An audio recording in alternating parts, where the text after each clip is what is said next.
Efek minum susu mentah, awas bisa kena flu babi. Studi menunjukkan bahwa virus flu H1N1 dapat bertahan hidup dalam susu mentah yang didinginkan selama 5 hari. Penelitian ini juga menyoroti potensi risiko penularan. Penulis senior Alexandria Baum, Profesor Studi Lingkungan Richard dan Rhoda Goldman yang tergabung dalam studi Universitas Stanford ini mengungkap bahwa susu mentah yang dipasarkan sebagai alternatif alami dan sehat untuk susu yang dipasteurisasi memungkinkan mengandung bahaya tersembunyi. Dikutip Hindustan Times, penelitian tersebut menemukan bahwa virus influenza atau flu dapat tetap menular dalam susu mentah yang didinginkan hingga 5 hari. Temuan ini muncul pada saat wabah flu burung pada sapi perah telah menimbulkan kekhawatiran tentang potensi pandemi baru. Penelitian ini menyoroti potensi risiko penularan flu burung melalui konsumsi susu mentah dan pentingnya pasteurisasi susu, kata penulis senior studi Alexandria Baum.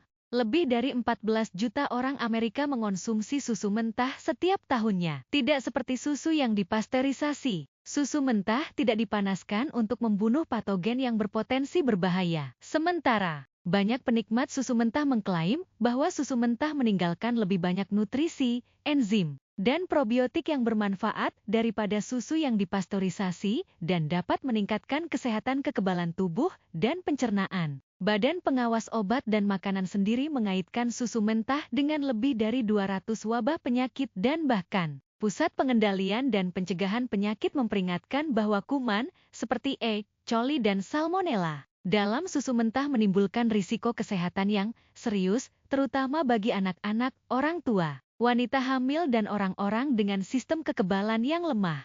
Virus influenza yang menular dan bertahan dalam susu mentah selama berhari-hari menimbulkan kekhawatiran tentang jalur penularan yang potensial, kata salah satu penulis utama studi Meng Yang Zhang, seorang sarjana pascadoktoral di bidang teknik sipil dan lingkungan. Virus tersebut dapat mencemari permukaan dan bahan lingkungan lainnya di dalam fasilitas produksi susu yang menimbulkan risiko bagi hewan dan manusia, ujar dia lagi. Selain itu, para peneliti menemukan bahwa RNA virus flu, molekul yang membawa informasi genetik tetapi tidak dianggap sebagai risiko kesehatan, tetap terdeteksi dalam susu mentah setidaknya selama 57 hari. Sebagai perbandingan, pasteurisasi menghancurkan influenza menular dalam susu dan mengurangi jumlah RNA virus hingga hampir 90%, tetapi tidak menghilangkan RNA sepenuhnya. Meskipun paparan RNA virus influenza tidak menimbulkan risiko kesehatan. Metode pengujian berbasis RNA sering digunakan untuk melakukan pengawasan lingkungan